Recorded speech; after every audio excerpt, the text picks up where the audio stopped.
capital city in Switzerland is Bern. After our trip to the Alps, we took a train to Bern where we taught for a week.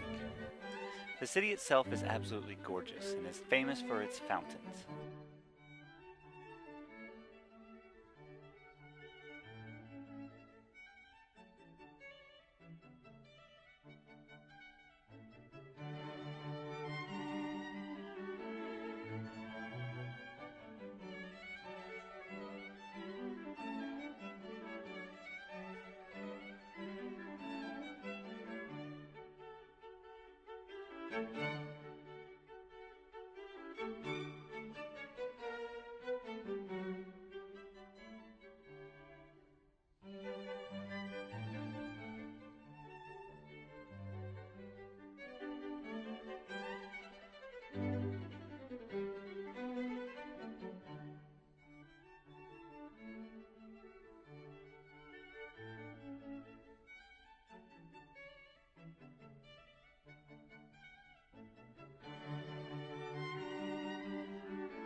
The clock up there is over 600 years old, or that's what I've been told, and it still has moving parts from the 600-year-old mark, so it's still got a lot of its original parts.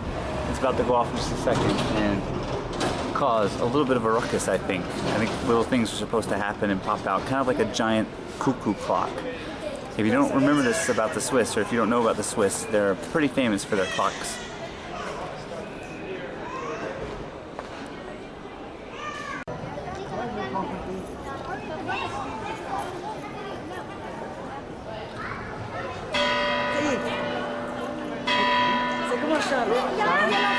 He's changing the hourglass.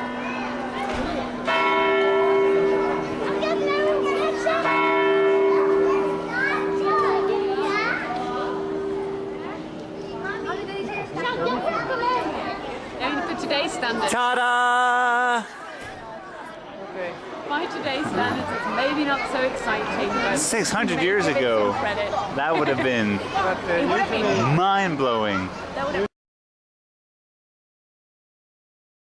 So this behind me is Bear Park, and the legend goes, as told by Eva, one of our hosts, is that when they first settled in this area, they were going to name the city after the first animal that they hunted down, and it turned out to be a bear, which our host claims is kind of a fortunate story, because it just as could have easily been a squirrel or a rabbit, in which case the city would be called Squirrel or Rabbit, and all of the flags would have squirrels and rabbits on them, as opposed to bears, which the city has.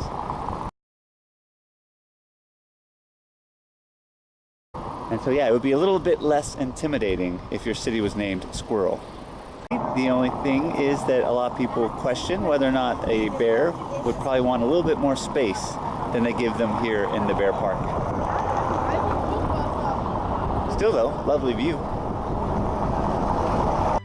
This is the original pit the bears used to live in, but luckily they've been updated to these digs. There's allegedly a bear somewhere in these bushes, and we actually see him for a few moments, but then finally spot him face to face. Roar! Roar! I'm a bear. Roar! Albert Einstein is one of the greatest scientists to ever live, and he spent a few years here in Bern working on some of his greatest scientific discoveries, the theory of relativity. While in Bern, we visited the Albert Einstein Museum.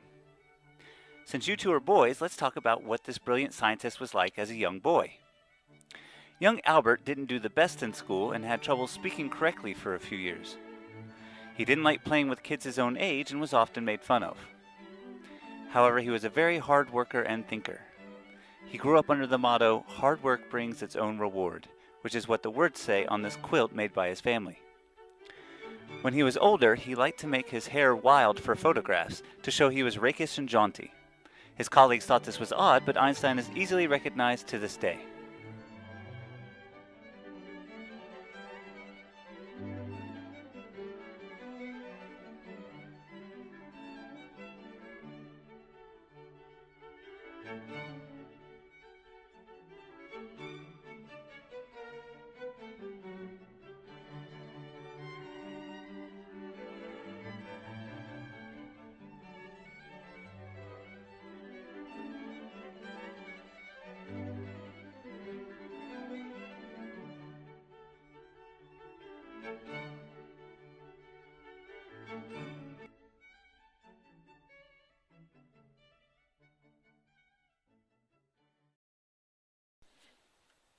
This is the traditional Swiss dish known as Rösti, which is correctly pronounced as Rösti. It's basically hash browns with eggs and cheese on top. This dish may seem unhealthy in today's world, but like many European traditional dishes, Rösti comes from the farming lifestyle. If you're going to get up and plow a field all day, this kind of dish provides the energy.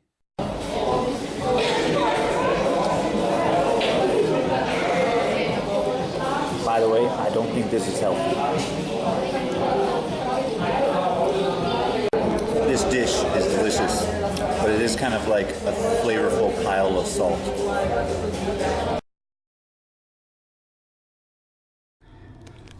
In Switzerland, the closed door button actually works. Watch this.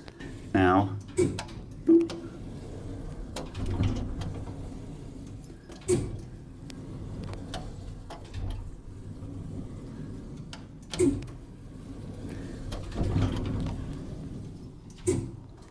that does not happen in the United States.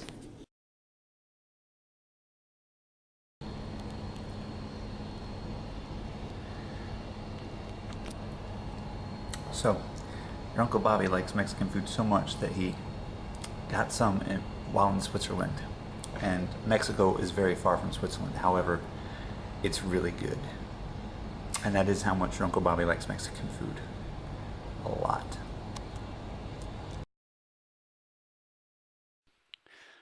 While in Bern, I stopped by an exhibit on early humans who lived in the region over 10,000 years ago.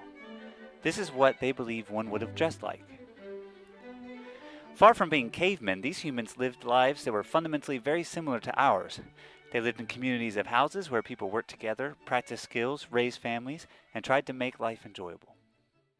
On the whole, it really put things in perspective. This is the modern era. From Christ to now. 2,000 years. There's 2,000 more, 2,000 more, 2,000 more, 2,000 more, and 2,000 more. Let's see what happened. 8,000 BC, farmers in the Fertile Crescent. They chill out for 2,000, 3,000 years. When pottery comes in 6,000, sedentary farming in Switzerland and copper mining. Another couple thousand years. Then we have the wheel and the plow in 4000.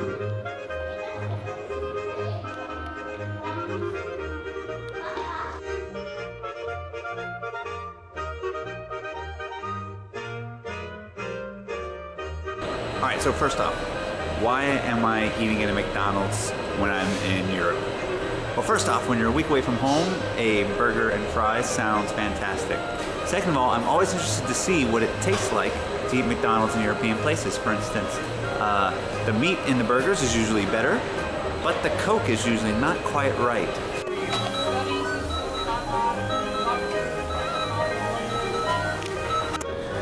So the Cokes don't have ice, there's no free refills, but they still sell beer at McDonald's. Welcome to Europe.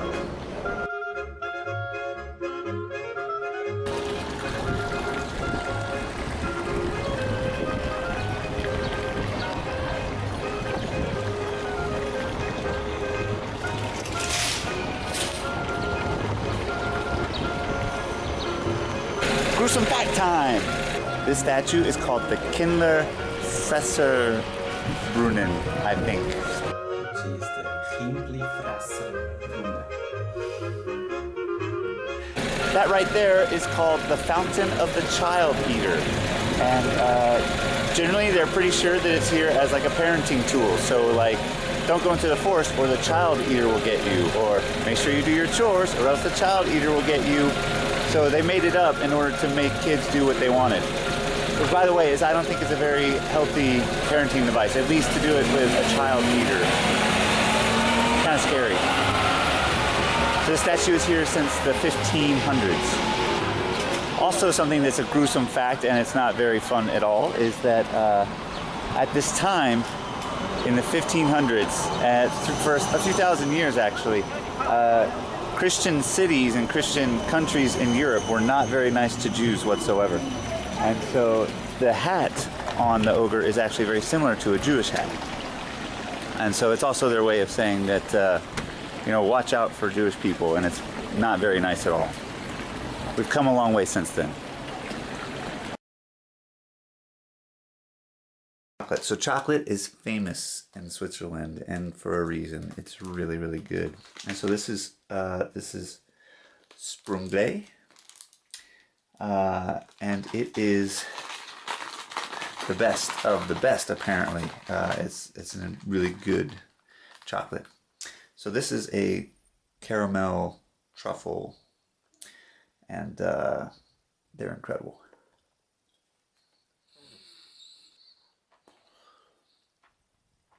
Your Granddaddy White at this moment in time would have gone, oh. Oh, yeah. Oh, he would have made noises like that. He was sometimes a very difficult man to eat with. But you could not say that he did not appreciate a good piece of chocolate. So I'm going to try to bring you guys home some Swiss chocolates. And when you eat them, you have to promise me to make the Granddaddy Bob White noise, which is, oh. Just like that. And so we come to the end of our trip here in Switzerland. I hope you had a great time. Switzerland is awesome. It's beautiful. As a present, I got you both a Swiss Army knife with your name engraved on it, which is definitely going to be needed on adventures in your life. Provided those adventures don't take place at your school or on a plane or around other children. Knives require responsibility. So I'm actually going to give the presents to your parents, and it's up to them when you're ready for them. So bug them. I hope you had a great time, and I love you guys.